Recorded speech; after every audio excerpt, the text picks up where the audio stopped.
Hi, my name is Brandon Slay.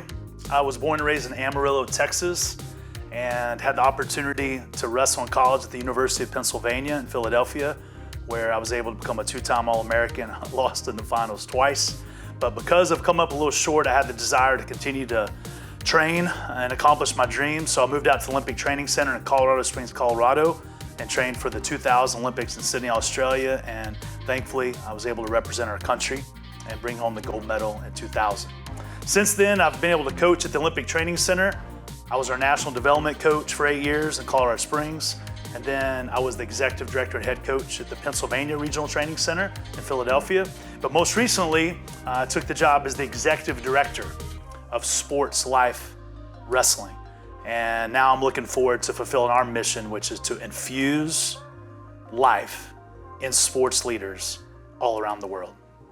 And speaking of infusing life into sports leaders, I believe a lot of that has to do with sharing how to maximize leadership in the lives of coaches, in the lives of businessmen and women, in the lives of wrestlers. I would say that's probably one of the most common questions people ask me, is they ask me like, hey, tell me about your leadership journey. If you could give me some advice about leadership, what would you say?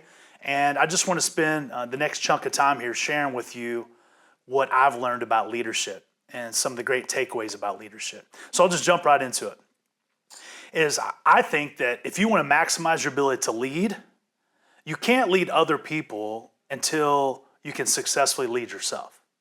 If I'm not disciplined and I'm not living out what I say, then I'm going to have no power, influence over leading other people. So I would always start with making sure, not that we'll ever be perfect, but you need to make a commitment every single day to lead yourself well, to be disciplined and devoted in all the things you're preaching or encouraging other people with. And I believe when you do that successfully, people will notice and they will start following you. You'll have more leverage and more power in your leadership. So I would start with there again, making sure that you lead yourself well first.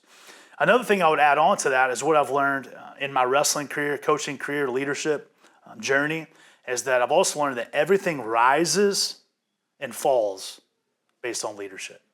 What I mean by that is if you have the wrong leader at the helm at a company, the wrong leader at the helm at a school, the wrong leader, coach at the helm of the program, if it's the wrong leader in general, I would say that the success of that program, organization is going to falter because they have the wrong leader in place. So everything rises and falls based on leadership.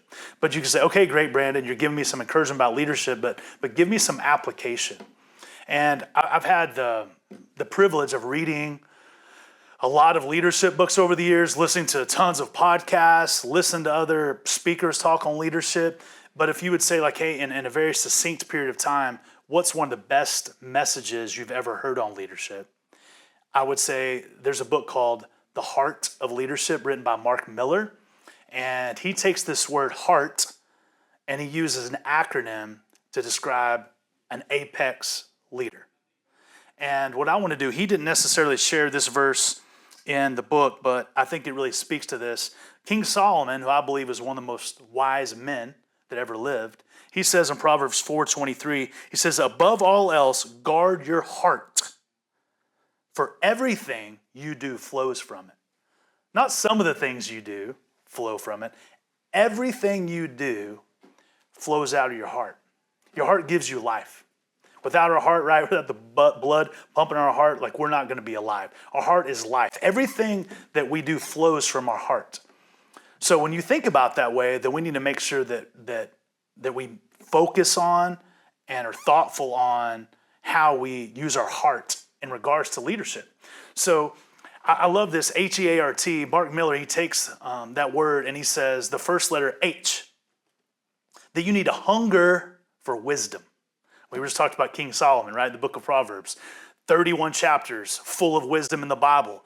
Hunger for wisdom, read the book of Proverbs. How you hunger for wisdom. Take time to read other books on leadership, on maximize your potential. If you're a coach, read some books by other coaches who've been there and done that. Hunger for wisdom also means if you're driving, like when I was in Philadelphia, sometimes I would spend 3, sometimes 4 hours a day in the car.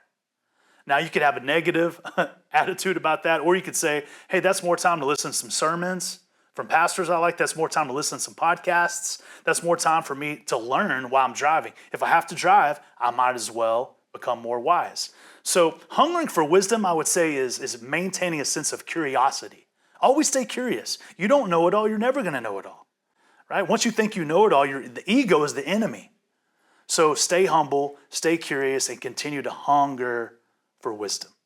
Last thing I'll say on that, and I would also encourage you to get some wise counsel around you. If you're a younger man, get some older men around you that have been there and have that experience, and kind of have that community of older men or women, if you're a female, that you can go to ask them questions and seek wise counsel from them. That's another way to hunger for wisdom. So that's the H. The next letter, E, for heart, is to expect the best. That just means every single day when you wake up in the morning, expect it's going to be a great day. Expect that if you're teaching that day, it's going to be a great message. If you're coaching that tournament, that you're going to do extremely, great job coaching. Just expect that the day is going to go well, because we all know when we're around people that are negative, they're like, oh, this is not going to work out. This is not going to work out. Those just aren't fun people to be around. And I think I'm 49 years old, so kind of growing up, the cartoons that I saw growing up, Winnie the Pooh was one of them, right? So Winnie the Pooh was always the guy like, oh, it's going to be a great day. But then there's always Eeyore the donkey, who's always, oh, it's probably going to rain, right? Be more like the Winnie Pooh. It's going to be a great day versus being Eeyore the donkey, always sharing negativity, because those individuals, they're not fun to be around. So expect the best. Have a positive attitude. Have an attitude of gratitude. And I believe when you do that, you're going to have more people follow you. So we have hunger for wisdom. We have expect the best. The letter A is to accept responsibility. Ooh, this is a big one. This takes humility. This takes, when you mess up, owning it, saying you're sorry, apologizing, asking for forgiveness, owning your mistakes, which I say is really hard for people to do, because they want to, in our culture now, we want to play the victim card, right? It's everybody else's fault. It's not my fault. If this failed, it's because of him or her or them. It's never our fault. I would say flip-flop that and accept responsibility when you make mistakes. Some of my favorite interviews that coaches do, I'll think of one, like it's typically a football coach when I hear this sometimes, is like, say that particular football team, say they got beat really bad, and let's say that the other team beat them because they had 550 yards of passing, right? I love hearing a coach that was defeated say, hey, you know what, we lost that game, but it's my fault. I didn't prepare my defense well enough for the passing game of that team who beat us today. That is accepting responsibility versus the coach going, I work with my guys. I don't know what they're doing. They had their hair, their head up their butt. It's all their fault. Like, he's blaming the players versus accepting responsibility and saying, well, you should have coached them better. So accept responsibility when you make a mistake. When you fail, which by the way, we're all going to fail forward. Fail forward. Struggle well. Learn the lessons associated to those failures. Own them.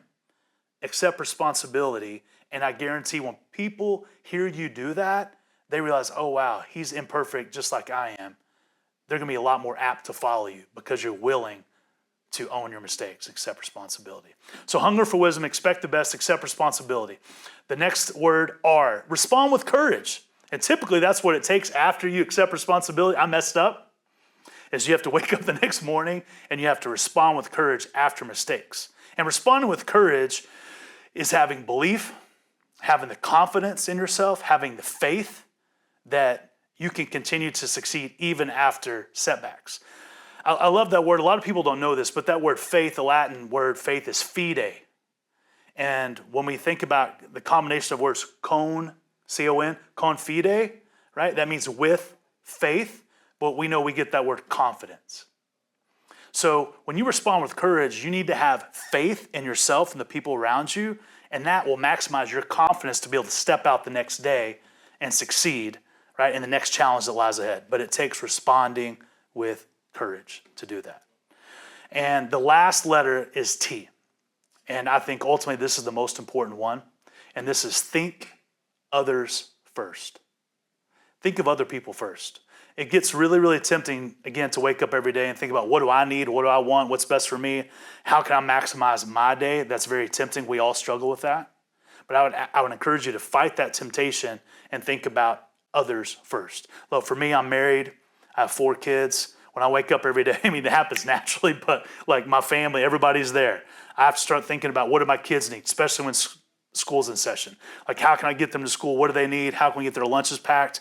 When do I need to pick them up to take them to sports? How can I help my wife that day? Asking her, like, babe, is there anything I can do to help you? Just that heart presence, that heart posture to think of other people first. And I guarantee if you stop right now and you say, those people in my life that are servants, that think of other people first, I guarantee those are the people that you enjoy spending time with. Those are the people that make your day better, versus the people that you think about, they're narcissistic, it's all about them, they're addicted to their self, it's all about me, myself, and I. I guarantee when you think of those are the people that you don't want to spend time with because they're so self-centered and self-focused. So think of other people first. And when you do that, I also believe that you'll maximize your chance of being the leader. So if we kind of put this all together, to have the heart of a leader, you need to hunger for wisdom, you need to expect the best, you need to accept responsibility, you need to respond with courage, you need to think of other people first. And I believe when you do that, you'll follow along with what King Solomon said. Above all else, guard your hearts, from everything you do flows from it.